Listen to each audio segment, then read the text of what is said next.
오늘 저희가 살펴볼 자료들은요, 거시경제부터 시작해서 암호화폐, 또 스타트업 투자 현실, 그리고 AI 윤리 문제까지 정말 다양한 투자 관련 이야기들을 담고 있습니다. 네, 그렇습니다. 이 복잡한 신호들 속에서 당신에게 정말 중요한 게 뭔지 그 맥락을 저희가 함께 좀 짚어보려고 합니다.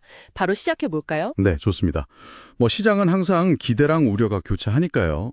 오늘 자료들 보면서 큰 그림이랑 또 세부적인 나무들, 이걸 동시에 보면서 현재 상황을 좀 입체적으로 이해하는 데 집중해 보면 좋겠습니다. 네. 역시 가장 먼저 눈에 띄는 건 미 연준 의장 교체 가능성인 것 같아요.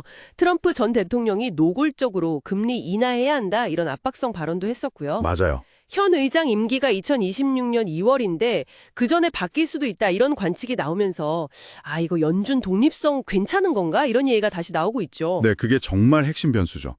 연준 의장이 누가 되느냐 하는 게 앞으로 금리가 어디로 갈지를 결정하는 데 아주 중요하거든요.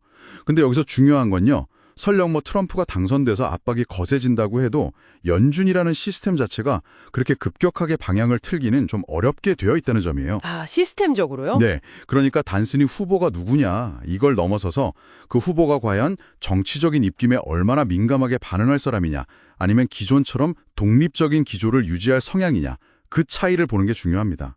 그게 당신의 장기적인 금리 예측이나 투자 전략에 큰 영향을 줄 수 있거든요. 그렇군요. 그럼 미국 증시 상황도 좀 보죠. S&P 500이랑 나스닥이 계속 최고가를 찍고 있어서 겉보기엔 되게 좋아 보이는데 또 동시에 VIX 지수 있잖아요. 그 공포지수. 이것도 슬금슬금 올라가고 있어서 이게 고점 부담이 있나? 이런 생각도 들어요. 네, 맞아요. 이런 와중에 또 이제 채권의 시대다. 이런 말도 많이 들리고요. 그렇죠. 최고가 랠리는 분명 시장이 강하다는 걸 보여주긴 하는데 이게 또 과열 신호일 수도 있으니까요. 이럴 때일수록 그 VIX 같은 변동성 지표를 잘 보면서 무조건 따라사기보다는 좀 분할 매수를 하거나 아니면 자산 배분을 다시 한번 점검해 볼 시점인 것 같습니다. 리밸런싱이요? 네. 그리고 채권 같은 경우는 이제 금리가 거의 꼭대기에 왔다. 이런 인식이 퍼지면서 매력도가 높아진 건 사실이에요. 그런데 금리가 내려가면 자본 차익을 얻을 수 있겠다는 기대도 있지만 그 이면에는 여전히 금리 변동성 위험이라던가 또 환율 위험, 세금 문제 이런 고려할 변수들이 많거든요. 생각할 게 많네요. 그래서 채권 투자를 만약 고려하신다면 이걸 만기까지 쭉 가져갈 건지 아니면 중간에 팔 건지 당신의 투자 목표를 먼저 명확히 하시는 게 중요합니다. 네, 그럼 이제 국내 증시 쪽으로 한번 눈을 돌려볼까요?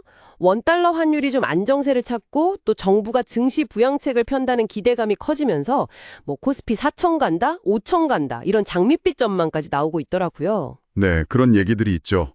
특히 그 상법 개정안, 소액주주 권리 강화 이런 내용들에 기대를 거는 분위기가 좀 있는 것 같아요. 환율 안정은 일단 좋은 소식이죠. 근데 정부 정책의 경우에는 기대감은 높은데 이게 실제 시장의 관행을 바꿀 만큼 강제성이 좀 부족한 거 아니냐? 이런 비판적인 시각도 만만치 않거든요. 실효성에 대한 의문이군요. 네. 그래서 정책 발표라는 그 자체의 모멘텀과는 별개로 실제로 기업들의 지배구조가 정말 의미 있게 개선되는지 그 여부를 좀 냉철하게 지켜보는 게 당신의 투자 판단에 중요할 것 같습니다. 네, 알겠습니다. 자, 그럼 이제 시장의 또 다른 한 축이죠. 암호화폐 쪽으로 가보겠습니다.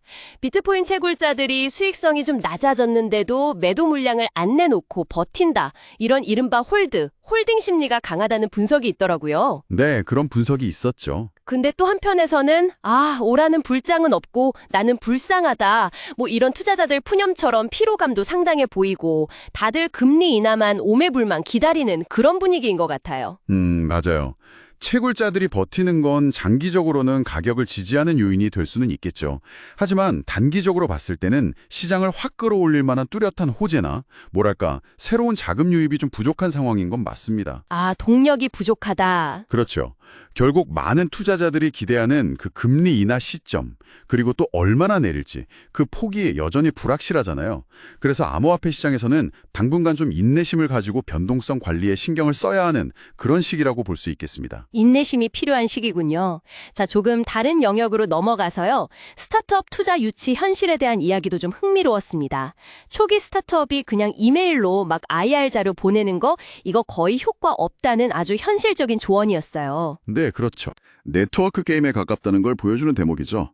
그냥 자료만 띡 보내는 그런 콜드메일 방식보다는 뭐 링크드인 같은 걸로 개인적인 메시지를 보내거나 관련 프로그램에 참여하거나 아니면 데모데이 같은 데 가서 네트워킹을 하는 것처럼 직접 발로 뛰면서 접점을 만드는 노력이 훨씬 중요합니다. 아, 발로 뛰어야 하는군요. 네, 만약 당신이 이 분야에 계시다면 투자받고 싶은 VC가 어떤 특징을 가졌는지, 어떤 포트폴리오를 가지고 있는지 미리 파악하고 거기에 딱 맞는 맞춤형 접근 전략을 세우는 게 필수적이라는 점, 이걸 꼭 기억하셔야 합니다. 맞춤형 접근 중요하겠네요.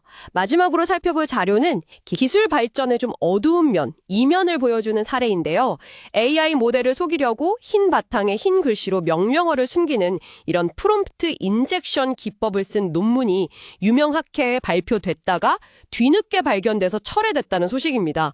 이거 상당히 좀 놀라운데요. 그렇죠. 이 사례는 AI 모델 자체에 허점이 있다는 것뿐만 아니라 이런 문제를 걸러내야 할 학계의 검증 시스템에도 좀 개선이 필요하다는 걸 명확히 보여주는 거죠. 아, 검증 시스템까지요? 네.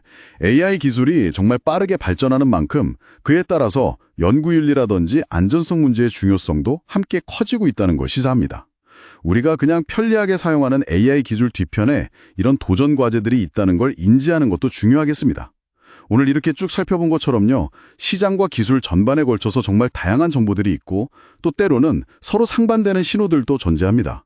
핵심은 이 정보들을 그냥 받아들이는 게 아니라 비판적으로 분석하고 또 서로 연결지어서 당신만의 투자 원칙과 시각을 정립하는 것이라고 생각합니다. 네. 자, 오늘 저희가 나눈 이야기들을 바탕으로 당신께 마지막 질문을 하나 던져보겠습니다. 이렇게 넘쳐나는 정보와 신호들 속에서 당신이 현재 가장 중요하게 주시하고 있는 단 하나의 지표나 신호는 무엇인가요? 그리고 그 이유는 무엇인지 한 번쯤 생각해 보시면 어떨까 싶습니다. 다음 시간에 저희는 더 깊이 있는 분석으로 찾아뵙겠습니다.